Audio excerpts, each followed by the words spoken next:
Mobile కొనుగోలుపై భారీ ధమాకా offer మన దర్శిలో మన సాయి చంద్రిక మొబైల్ షోరూమ్ లో మొబైల్ కొనండి 10 లక్షల విలువ కలిగిన 1 కాదు 2 కాదు ఏకంగా 3 యూనికార్న్ బైక్స్ 603 బహుమతులను మీ సొంతం చేసుకోండి। మన సాయి చంద్రిక మొబైల్ షోరూమ్ అంటే ఆఫర్స్ ఆఫర్స్ ఆఫర్స్ అంటే మన Sai Chandrika mobile showroom. Aadhaar card bank account తీసుకురండి, మీకు నచ్చిన మొబైల్ బజాజ్ టీవీఎస్ ఫైనాన్స్ లో తీసుకెళ్ళండి। 10 లక్షల విలువ కలిగిన 3 యూనికార్న్ బైక్స్ ని 603 బహుమతులను బెస్ట్ ఆఫర్స్ లో మీ సొంతం చేసుకోండి। Sai Chandrika mobile showroom, government junior college ఎదురు, SSR complex, Addanki road, Darsi.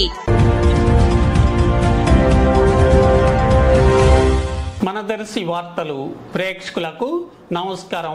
వార్తలు సమర్పిస్తున్నది మీ గంగిశెట్టి రామస్వామి। దర్శి మండలంలోని దేవరంలో ఈ రోజు ఉదయం ఎన్నికల సందర్భంగా టీడీపీ వైసీపీ వర్గీయుల మధ్య ఘర్షణ జరగగా ఈ ఘర్షణలో వైసీపీ అభిమాని అయిన లక్కు అంజిరెడ్డికి తలపగిలిన సంఘటన జరిగింది।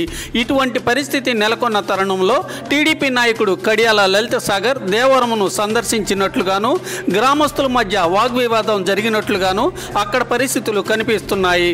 ఘర్షణకు గల పూర్తి కారణాలు తెలియాల్సి ఉంది।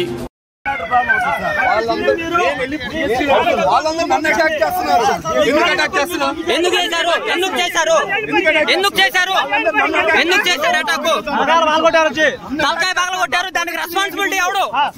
తలకాయ పగలగొట్టాడు, రెస్పాన్సిబిలిటీ ఎవరు? తలకాయలు పగలగొట్టి రెస్పాన్సిబిలిటీ నర్సాపేట నుంచి వచ్చి ఇక్కడ గొడవలు చేయడానిక? రౌడీ లాగా వస్తున్నారు, తీసుకొని ఏం చేస్తావు చేసుకొని? తలకాయ పగలగొట్టాడు, ఇప్పుడు రెస్పాన్సిబిలిటీ ఎవరు? తలకాయ పగలగొట్టాడు, రెస్పాన్సిబిలిటీ ఎవరు? తలకాయ పగలగొట్టారు, రెస్పాన్సిబిలిటీ ఎవరు? తలకాయ ఎవరు దొబ్బింది? ఎవరు ప్రమాణం చేస్తా?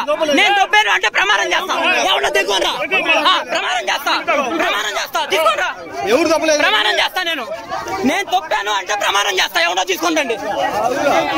నేను దొబ్బాను అంటే ప్రమాణం చేస్తా, ఎవరో తీసుకుంటండి। ఎక్కడికి వచ్చి రౌడీజం చేస్తున్నారు? ఎక్కడికి వచ్చి రౌడీజం గొడవలు, తలకాయలు పగలు కొట్టడం పక్కూరోళ్ళు అవసరమా? ఈ బూతులో చూసుకుంటారు, పక్కూరోళ్ళు అవసరమా? పక్కూరోళ్ళు అవసరమా? ఎందుకు వచ్చారు? నువ్వే తీసుకొచ్చినావు రౌడీజమా? ఇదే నర్సాపేట నుంచి వచ్చి రౌడీజం చేయడానికి వచ్చావా?